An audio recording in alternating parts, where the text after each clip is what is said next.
On est aujourd'hui ici présent sur le chantier d'Avignon qui consiste à renouveler la canalisation d'eau potable en DN700. Donc c'est un chantier qui dure entre 4 et 5 mois de travaux et une longueur totale de 1100 mètres. Le Grand Avignon a la compétence assainissement collectif sur l'ensemble de l'agglomération. Et c'est dans ce cadre que l'agglomération a donc organisé ce grand chantier.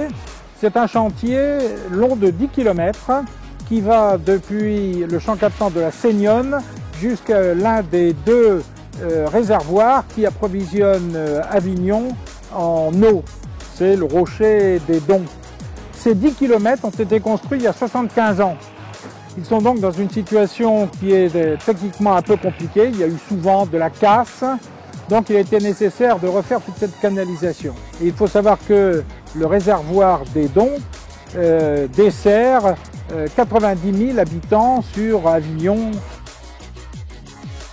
Donc, dans le cadre de notre délégation de service public avec le Grand Avignon, nous avons en charge le renouvellement de la canalisation DN700. C'est la colonne vertébrale du réseau d'eau potable d'Avignon. Nous avons étudié toutes les techniques de pose pour faire au mieux ces travaux et prendre en compte toutes les contraintes environnantes à ce chantier, le trafic routier, l'environnement proprement dit, les arbres, les riverains, mais également la sécurité des travailleurs sur le chantier.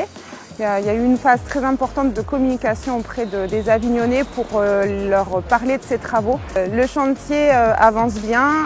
L'entreprise de l'HTV avait beaucoup d'avance sur la partie intramuros.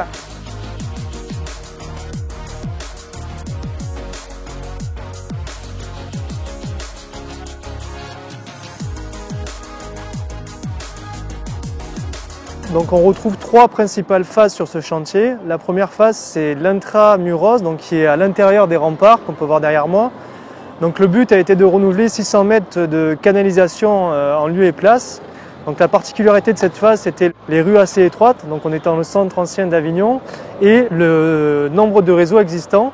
Donc on a dû poser en lieu et place le tuyau et franchir plusieurs réseaux existants, donc en réalisant des baïonnettes pour passer en dessous et donc avec des profondeurs de 3,50 m en fond de fouille. On a donc rencontré la nappe phréatique et on a dû procéder à du pompage.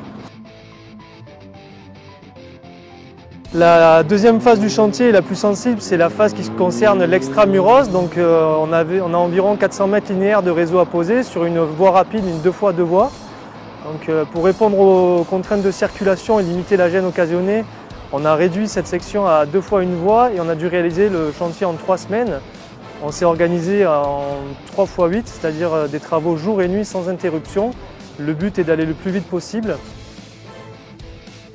La dernière phase du chantier consiste à passer les portes pour relier l'extra et l'intramuros, donc la porte qu'on voit ici derrière moi.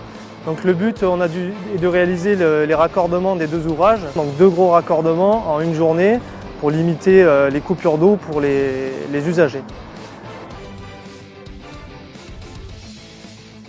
Donc aujourd'hui, le chantier se déroule bien, on est vraiment dans les temps.